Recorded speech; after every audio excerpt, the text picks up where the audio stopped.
damage my neighborhood sustained is nothing like this. I mean, this is unreal. I mean, usually a lot of things don't amaze me. It takes a whole lot to amaze me or to really make me grief over. But this is really did it. There are no words. This is unbelievable. I mean, how is this property to move? I ain't never seen a house move from its foundation. Hurricane Katrina ripped through New Orleans and the surrounding region on Monday, August 29, 2005. The storm generated winds exceeding 120 miles per hour, causing several of the outfall canal levees in New Orleans to breach. The breached levees allowed waters to flood 145 square miles, covering 80% of New Orleans. Our drive begins in New Orleans' lower Ninth Ward. There are no words to describe the extent of the devastation caused by the flooding. The only way to truly understand is by driving through the affected neighborhoods.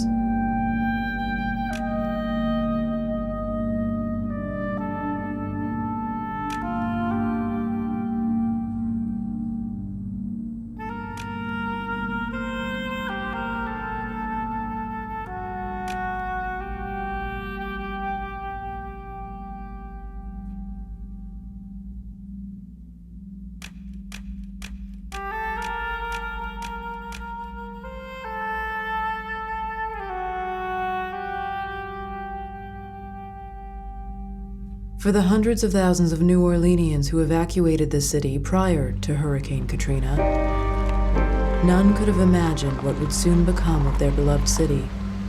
No amount of planning could prepare them for the destruction and chaos that would soon change their lives forever. This drive takes place 4 months after Hurricane Katrina, and the lower Ninth Ward still looks like a bombed war zone. What is left are piles of debris and memories of what once was an established and functioning community. The force of the storm surge blew homes off of foundations, rolled cars, and pulled trees from the earth. The area flooded in New Orleans is equal to the size of over 7 Manhattan Islands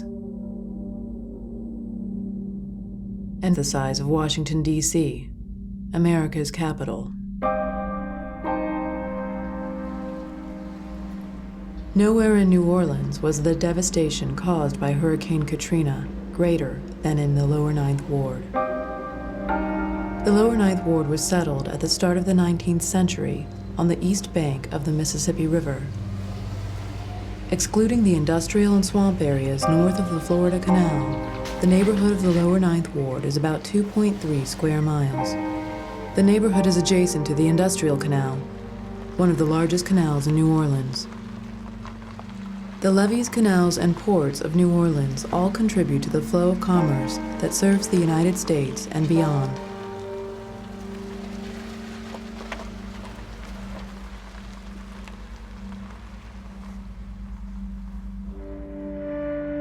A picture don't even describe this down here unless you step foot on this land down here and see for yourself. It's elderly people lives in the neighborhood here. Very quiet. This block is very, very quiet. We all know our neighbors. We know everyone around here. You have middle-class people and you have wealthy people. But this is where they choose to live. This is their life, their home. This is where they want to be. Katrina didn't do all this. The levee and the barge and the floodgates. The government is helping people in other countries, and they're not doing what they need to do to help the people in the United States.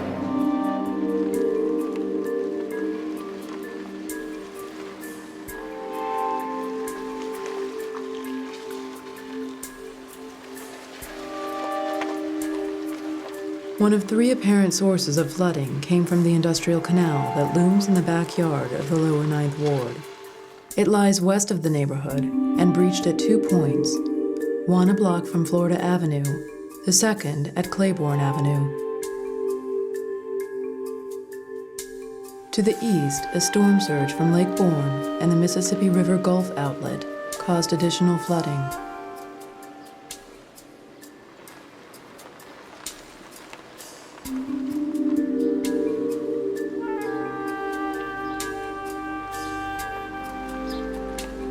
Throughout the drive, one thing remains constant. Block after block, mile after mile, the devastation never appears to end.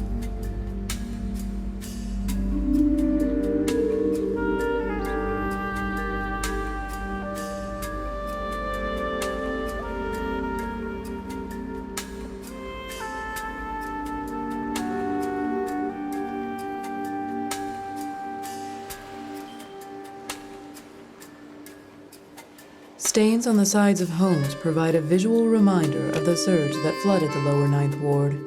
The levels were reported to have reached in excess of 17 feet in some blocks, covering entire homes. Homes and cars shifted with the rising water. As the water levels dropped and receded, property landed in unimaginable ways.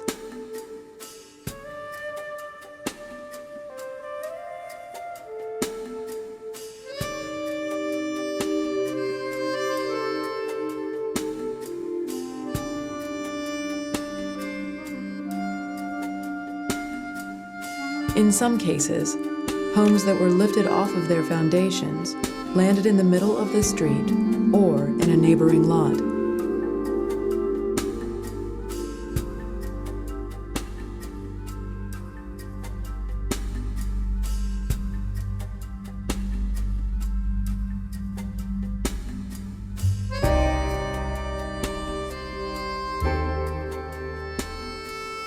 Home foundation pilings resembling a graveyard lie in front of a leaning electrical pole. The ground softened from weeks of high water levels. The resulting instability allowed electrical poles, street signs, stoplights, and trees to lean at awkward angles. Throughout the city, evidence of the strong winds and softened earth will serve as a characteristic of New Orleans for years and perhaps decades to come.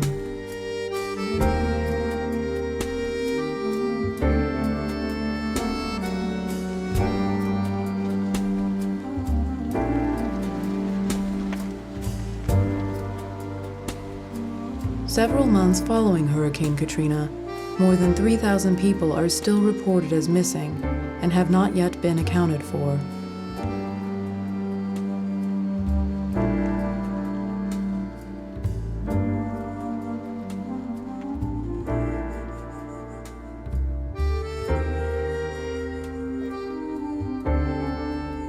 Elected officials from the local, state, and national level have been slow to decide what to do about the lower Ninth Ward. Debates continue over redevelopment, the rights of homeowners, and concerns for public safety. Meanwhile, social and racial tensions grow stronger by the day.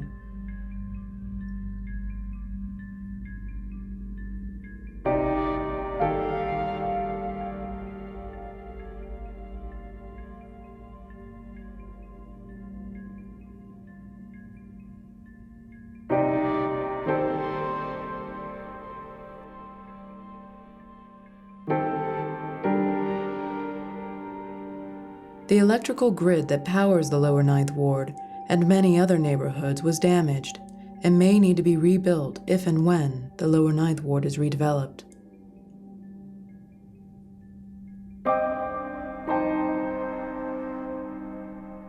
The lower Ninth Ward has become the ground zero of New Orleans. Many people now tour the area with a desire to see the extent of the damage and to try to understand how this kind of devastation could happen in America.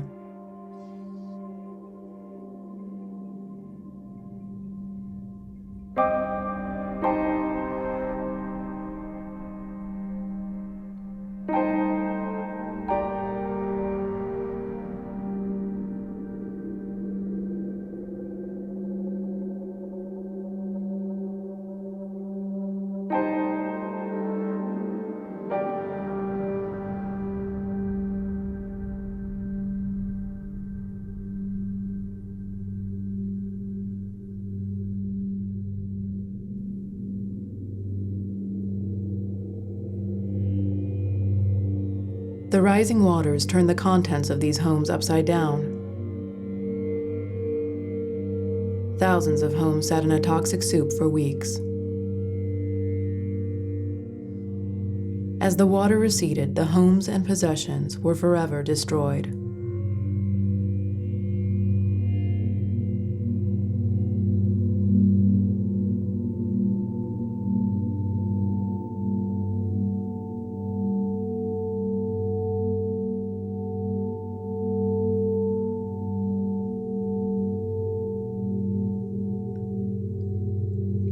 Throughout the weeks following Hurricane Katrina, rescue teams left behind a painted tattoo on most of the homes and businesses in New Orleans. These markings confirm the date and time a search was conducted and the number of deceased bodies found during their search.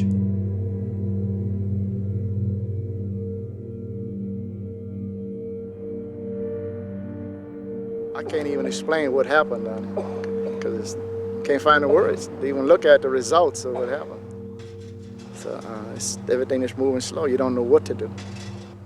If it wasn't for the levee breaking like it did, or the levee faulting, we wouldn't have had this much water down here. Maybe we got 4 foot, 6 foot, but not 14, 12, 20 foot of water down here. You know? I was in Vietnam in 1967. And it wasn't this bad over there as far as the demolition and destruction that this hurricane brought in the lower Ninth Ward. It couldn't even compare to that. So it's just beyond words to describe, you know, what you're looking at when you come down in this area. I want to come home, but nothing to come back to.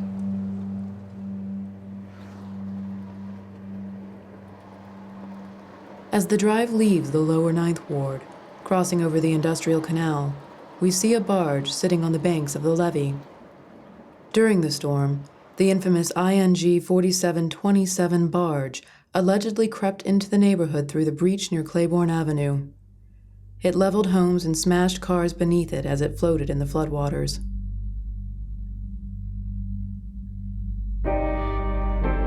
As we leave the ruined lower Ninth Ward behind, our drive continues on to another severely flooded part of New Orleans, called Lakeview.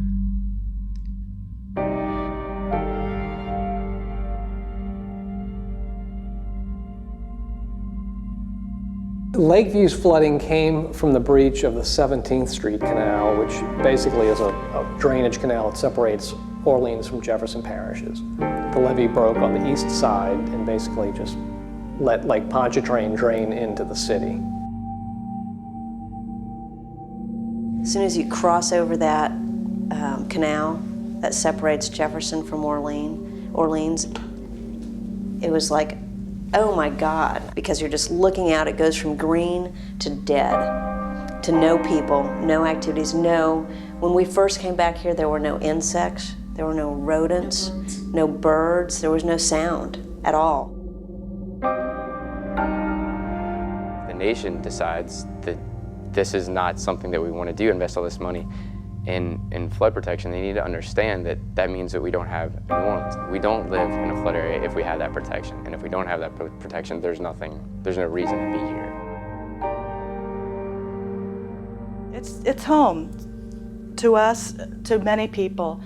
And this is a place where people raise their families, they send their kids to school, they go to church, all those things that people do any place else in the country, you know, to develop a sense of community. That's what we have here. Without New Orleans, certainly the state of Louisiana won't be the same, and certainly our country won't be the same. We owe it to ourselves, we owe it to our country to save the culture that is here.